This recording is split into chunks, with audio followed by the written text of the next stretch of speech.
All right, 97.7 Outlaw Radio FM listeners, you already know what time it is, and right here, right now, we actually have a legendary hip hop artist right here live on the line. We got the one and only WildChild, one third of the iconic hip hop group Lootpack. How are you doing this evening, WildChild? I'm good. Salute, salute. Appreciate all the ears out there listening. What's good with y'all? Doing best I can possibly be down here in Canada, man. We're just transitioning into that summer weather, so definitely going to be a phenomenal few months ahead. Hope everything is all well on your end as well. Yeah, definitely good, man. Just once again, just trying to keep this promotion going with this new album and support my fam any way I can, and just try to maintain, man. And also as well, man, I do have the new album on the question list, but I got to take you back to the very beginning of the early days, man. In the early 1990s, you actually became a founding member of the legendary group titled Lootpack. I was wondering if you can actually tell our listeners a story behind that group, and of course, how did you get connected with the other members?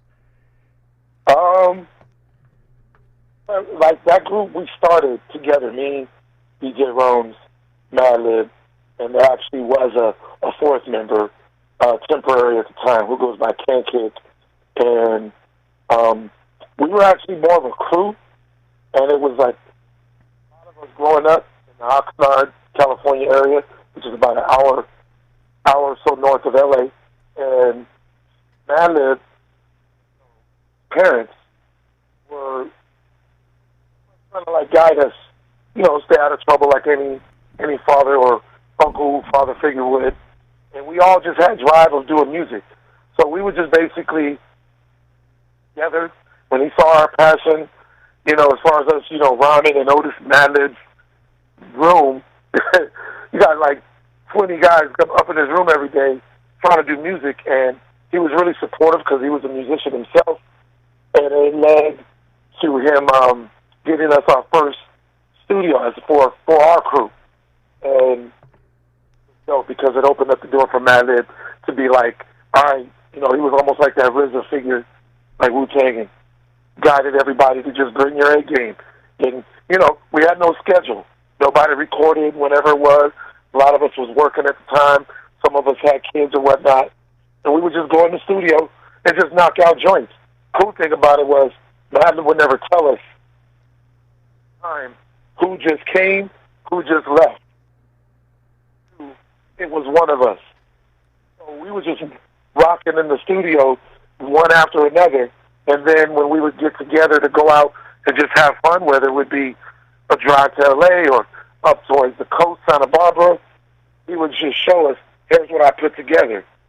And it would be a weekly beat tape. So he basically was making albums as practice, but he would only show it just to our crew. So that was already inspiration right there for us to keep what we sounded like until our first time we got on the radio, and it just went from there, man.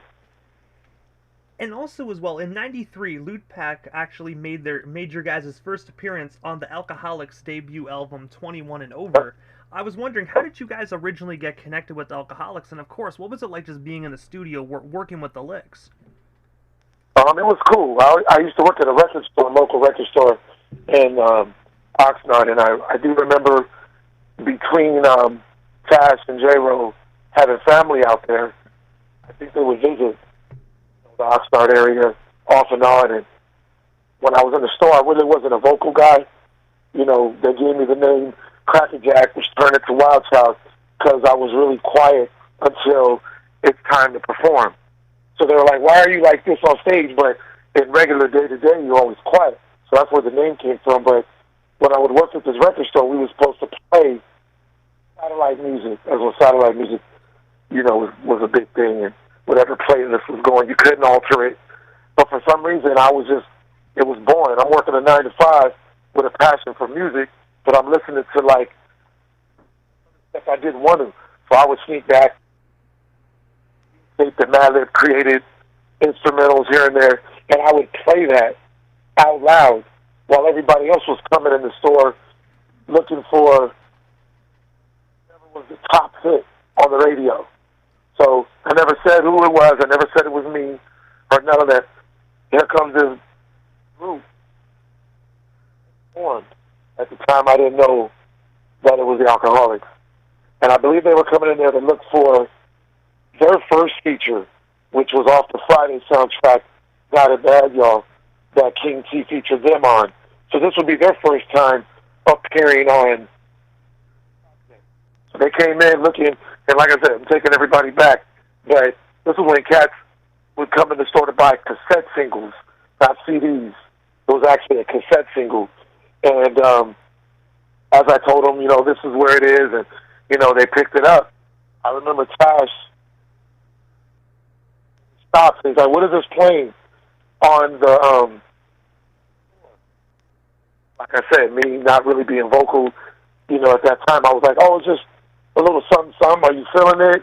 You know, our conversations led to one another, and I told him this is a music group or crew that you're listening to, developed by myself and my other homeboys that were in our crew, which we went by as CDP. And then he starts to tell me that the independent label just signed them, and that led to be Loud Records. Maybe I can invite you guys to come through. But it wasn't that easy. We still had to pay a little bit of dues. He was basically trying to put us in touch with King T, another legendary West Coast producer who did All in the Same Gang, DJ Pooh. A lot of people know DJ Pooh, who King T was working with. He was putting us in touch to work with them, like King T got them on. So he kind of, that group became that right for us pretty much. And when they knew we were really serious to get in the studio and do something, they're like, yo, man, why don't y'all come jump on this album? This is our first coast-to-coast, you know, 21 Over album. And I said coast-to-coast, but I meant 21 and Over. But in that studio session, it was dope because that was our first time we got to see what it was like to be in a major recording studio. You know, we up in there with all the other members of, which led to be the Liquid Crew, Defari, Philly Ag, and Phil Tripp. Brett was also at that time in the crew, and it was a learning lesson. But, you know, we had to bring our A game. We were trying to be ourselves, but at the same time, we just wanted to show we was ready to step up to the plate and be part of West Coast history right there. And I gotta say as well, that song that you guys were actually on, Turn the Party Out, I gotta say, that song will ever be solidified within hip-hop, man, because that song still plays in the clubs very frequently as well. I don't know about out there in California, but definitely down here in Canada, that song definitely plays. Oh, that's dope, man. Yeah, and when I was telling you the story about the demo that they came in the store and heard, that was actually a Lootpack demo. It was a song that we had on one of our B tapes, and when they heard it, they gravitated to that joint and wanted to, like, revamp it. So that's how that joint ended up connecting to be on that album. It was actually originally one of our demo songs. And also as well, moving into your solo side of things, on April 22nd of 2003, you actually released your phenomenal debut studio album that was actually titled Secondary Protocol. I was wondering if you can actually tell our listeners the story behind that, and of course, what actually made you decide to, of course, venture off into a solo career. Thank you for that. That album meant to be the second Lootpack project. Had we done a second record at that time, that was meant to be, the goal was guided towards doing that. But Malib, I think, wanted to fall back into production. Fall back into production, more or less. He only wanted to produce. He wanted to get more creative in different ways because he never limited his mind, whether it be rhyming, producing, his uncle being a jazz player, John Faddis. It was inevitable to see him blossom into all the aliases and explore things he's done. I mean, you've seen it with Jay Dilla and RZA, and Malib has always been that. So it wasn't a surprise to any of us that he wanted to do that. But knowing Holmes and all of our other crew members still had passion to still put out projects, the option came up like, well, what's up? We're doing an album. I'm ready. Let's go. But being a movie buff, I was always into different movies. I took inspirations from a lot of different films because a lot of them weren't really told in a hip-hop perspective. So Armageddon, people talk about the end of the world. I took that essence and flipped it into hip-hop.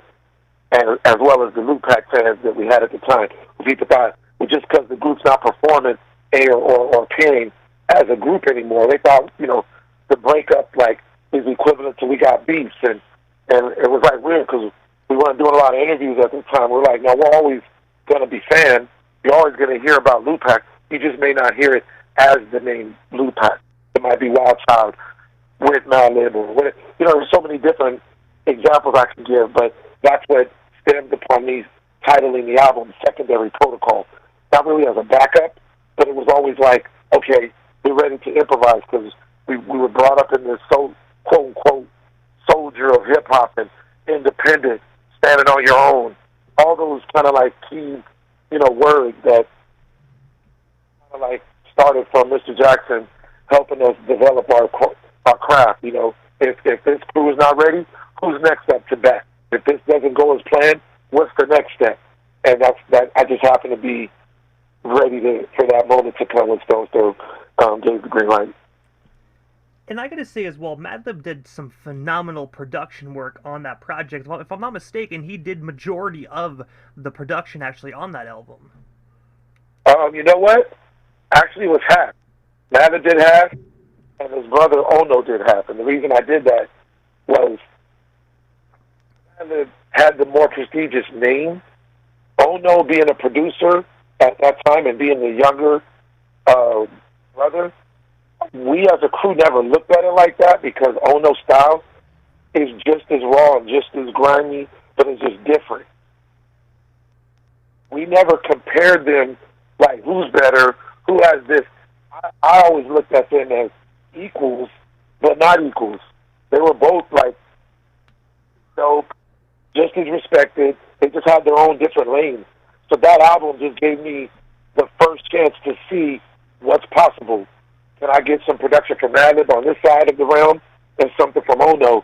And it kind of made me step my game up because you can't just rhyme or do projects over a Madlib beat the same as you would do over an Ono beat. I'm pretty sure a lot of people in this over the years agree with me on that. But to have half come from this side of the bed, it was like the best of both worlds, pretty much. And yeah, man, it was an honor. And before we move off the topic of this album, the one collaboration that you actually had on this project is one that I always actually love the most, is where you actually teamed up with East Coast artist Percy P on your song Knick-Knack. I was wondering if you can actually tell our listeners a story behind that, and of course, how did yourself and Percy originally get connected? Yeah, our early Stone's Throw days, basically, we didn't get a chance to travel to New York as much. I think we actually might have been to Europe before we even touch ground on the East Coast. I'm not sure if that actually is true, but I feel like we did. We smashed out to Europe to promote our first record. But when we did land in New York, always the type to document everything. People might have seen this on the documentary. Our first trip to New York, we actually encountered. But even though we respected him, it wasn't about somebody you idolized. It's just crazy because in L.A., we would always play groups, funk music, jazz music, as well as East Coast music. On this particular week, right before we landed, all we kept bumping, collapse and lyrics, classic joint from Percy. So to us, it was kind of weird that we're literally playing it. Obviously, Percy's too crazy for you to memorize these with his lyrics. So we're just listening and just vibing. And then a few days later, we find ourselves being approached by someone. And like I said, he was even humble when he approached us. And this is the clip that we start off. I was so caught off guard. I was like, yo, we're doing a documentary. We want to put you to appear first in the documentary before you even see the Lootpack in our own documentary. And it sparked the whole conversation of it would be dope to get you out in L.A. And, we didn't know, though, it would be for a WildChild project. We just thought as a crew, whether it be Lootpack, myself, Metaphor, whoever, we just thought somehow one of us was going to work with you. But then the timing came where I did the solo project, and he was the first one I had thought of when I thought about our first encounter. Brought him out to New York, and Percy, being Percy, he's always been known as a hustler, a mover, a thinker, a maker. He, my son with him ended up being the same time period where he was able to work with Dilated Peoples and Jurassic 5, I believe, actually, and Big Daddy Kane. So that led to him moving out to New York.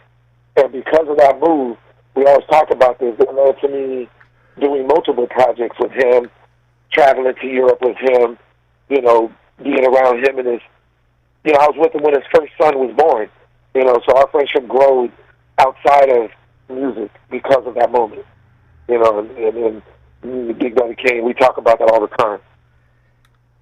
And also, aside from the music industry for a moment, in the year 2006, you actually starred in a movie called Six Brothers in a Cadillac, which is actually a phenomenal movie about six freestyle rappers. I was wondering if you can actually tell us a bit more about this movie, and of course, what actually made you dip your toe into the acting world of the entertainment industry. The funny thing, you bring that up, I liked and hated that opportunity. And I don't mean it to disrespect the film or what the guys were thinking when they brought it together.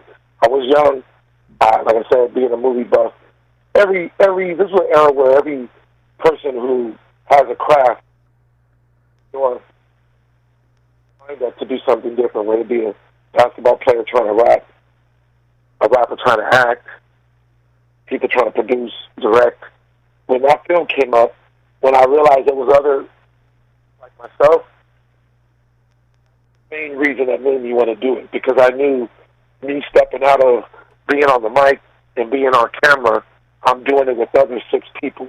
So yes, I got to step the game up as far as, okay, let me explore if I can act or not, but at the same time I'm experimenting with other fellow brethren that I'm either a fan of or I'm personal friends with. That made sense, and this led to me connecting with Destroy from The Arsonist and my boy Trey from The Far Side, and the essence of that film, it was like a full circle moment because it was more of a satire film about racism.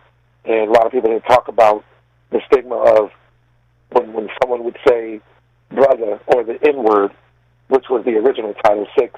You know, there was the N-word in the Cadillac, but they changed it because it was just hardcore in your face. That title was really hardcore in your face, and I don't think the distributors gravitated too much to that. So when they changed the title, it was cool, but at the same time, business-wise, I was barely learning the game of my input and how much power that I had as far as where the direction of the film was going or how it was being edited. Some of those things we weren't a part of. We was only brought on as talent and providing music to the film.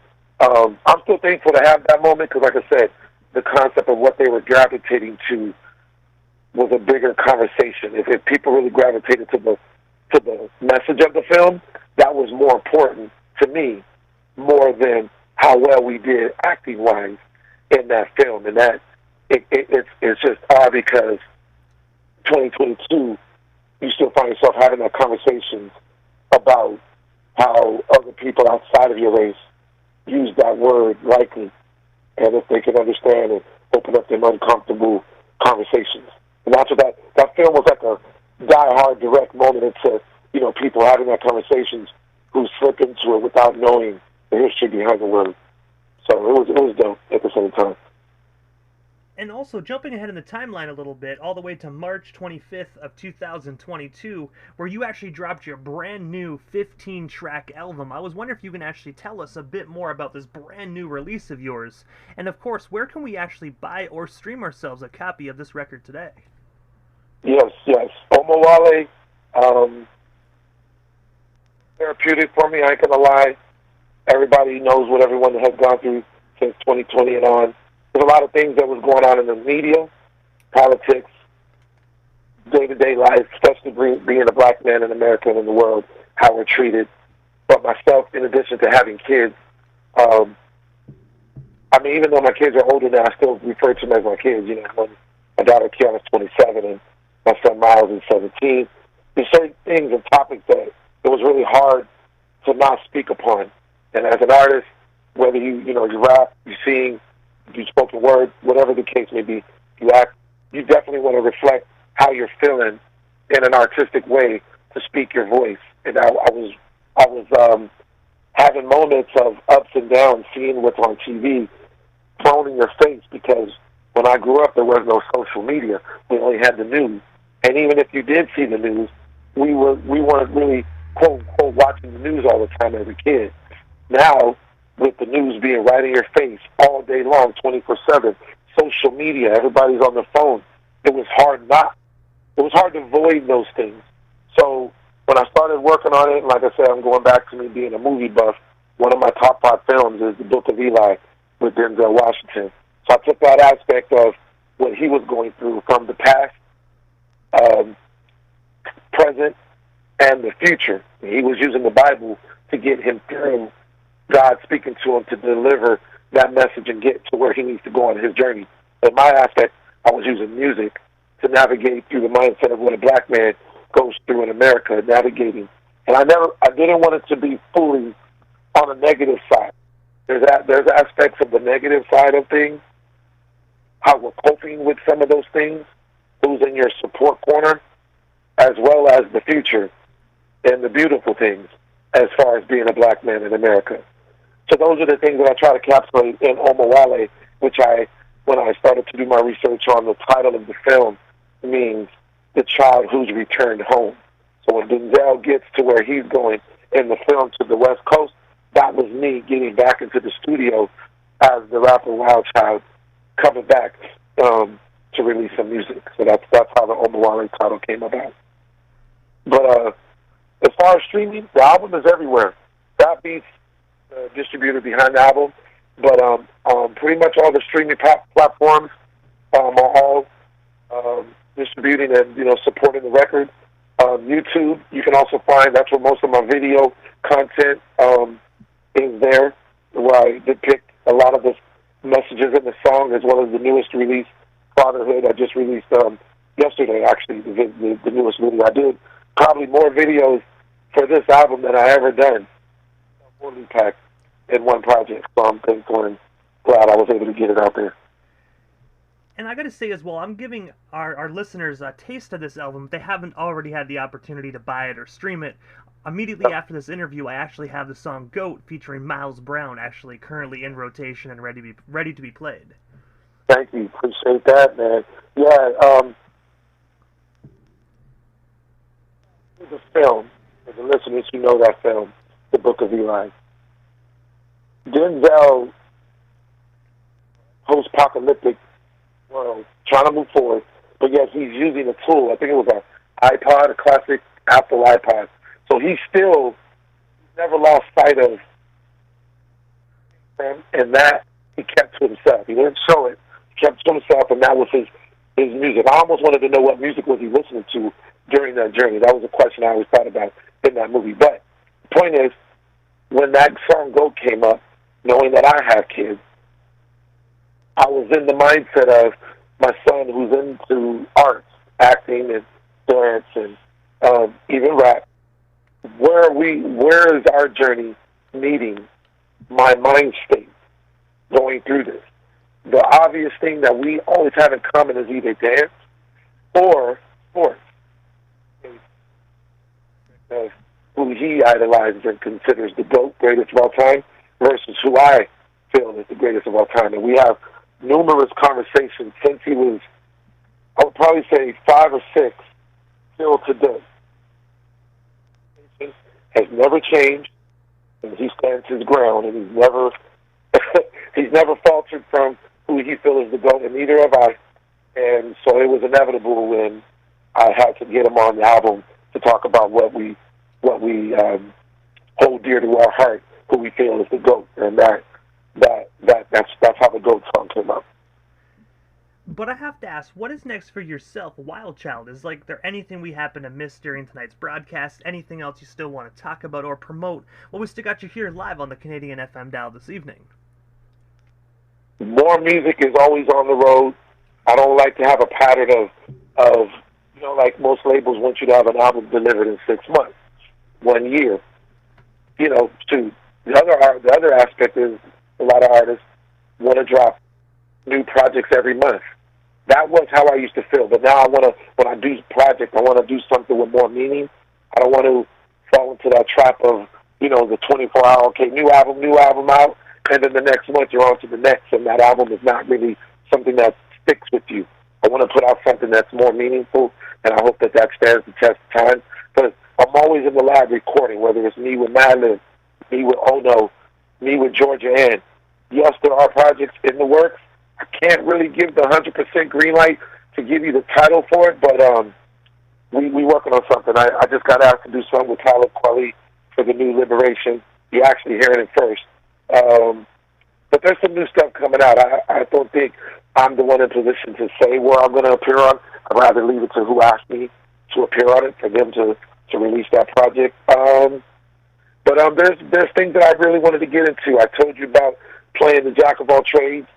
I do want to get in my producer hat on and see if I can, along with my family, help participate with my son Miles and our first film production company to help produce some films. So we're working with some things that hopefully by next year you guys will start to see on your TV screen or in the theater. And also, WildChild, this is the time in the interview quickly that I give a chance for the individual that does slide into the radio station airwaves, just a chance to give shoutouts to whomever they want to give shoutouts to, but most of all your social media handles. That way our listeners can follow you and stay updated on everything WildChild if they're not already doing so. What up? First, I want to shout out to all the listeners out there that support any of our CDP crew, the Lootpack crew, myself, WildChild. We appreciate each and every one of y'all. Times is tough, but we always going to try to give y'all that music that y'all need to get you through the day. I took that message lightly when we had people reach out telling us how some of our music got them through some ups and downs as they were growing up. So that message right there is for you.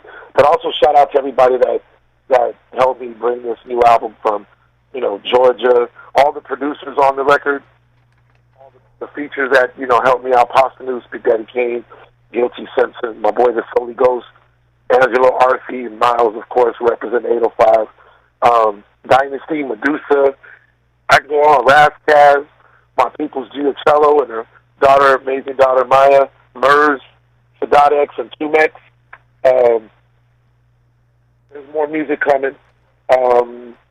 But also, like I said, shout out to those who are looking just to make the next day and the next year a better day. So if you got a chance to do something that can participate in moving our culture forward, whether it be any of the 5 elements of hip-hop, producing, singing, rapping, graph writing, especially the dance. Shout out to all the B-boys and B-girls out there.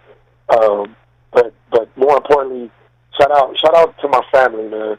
My family has been the rock that helped me through a lot of times and supporting me all the way. My wife, Cindy, and my two kids, Kiana and Miles. That there wouldn't be no WildChild if it wasn't for them. So salute to them, and even though we passed Father's Day, shout out to all the fathers in my life as well. And I gotta say, first and foremost, WildChild, thank you so much, man, for just giving us a bit of your time here this evening. It definitely was an honor and most definitely a privilege, man, to welcome one of my favorite MCs to ever grace hip-hop, man. So thank you so much for your time, man. And hopefully down the line we can make this happen again sometime soon. But for now, happy belated Father's Day to you. And of course, definitely have yourself a wonderful week as well. Hey, salute to y'all. Hey, one thing I do gotta say, man, I'm not sure exactly what city, Can I ask you, what city are you guys based? Most definitely, yeah. We're in Prescott, Ontario, Canada. So we're about 5 minutes from the New York State border. So we're right down here on the East Coast.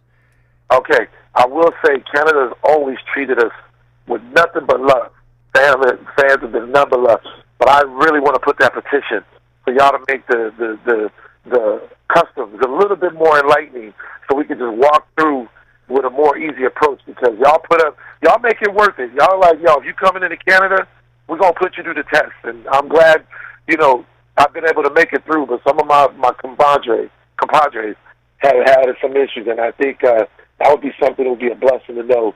And I'm saying that lightly because there's been a lot of funny moments, special moments, but salute to y'all. And I gotta say as well, I definitely agree with you when it comes to our Border Patrol, man. They definitely are way too uptight, and I really think they need to loosen some of them restrictions, man, because I think back in the day, the Game tried to come over here for for a concert. I think it was a Canada-wide tour, and they actually wouldn't let him come across because of a DUI he had when he was 18. And it's like he's not Yeah, even driving; he has a chaperone driving him. Like, yeah. And I get it, man. You got to protect what you feel, but I don't know if it's just it goes a little bit overboard or if it's even worth it. I think about the percentage of times that they may have done their job. They ever think, okay, maybe 60, 70, 80% of those times were unnecessary. And, it is what it is. I just found myself through the years hearing repeated stories, and I thought I was the only one who went. I thought it was an isolated incident when some of those things were happening. So when I start to see it happen on a global scale, I'm like, oh, so I'm not the only one. So this is a conversation now. It becomes something, the right people in place in the Canada Customs Department, we can have a bigger conversation. So I always wanted to address that. and I gotta say, hopefully any border patrol workers are listening to this, and hopefully they can see what they can do, man. Because we need some real hip hop down here in Canada, man. Come on. But most definitely, Wild Child. Definitely have yourself a wonderful night, man. I'm pretty sure we definitely shall talk soon, man. Thank you so much again. Salute. Thanks for the time, man. Appreciate y'all.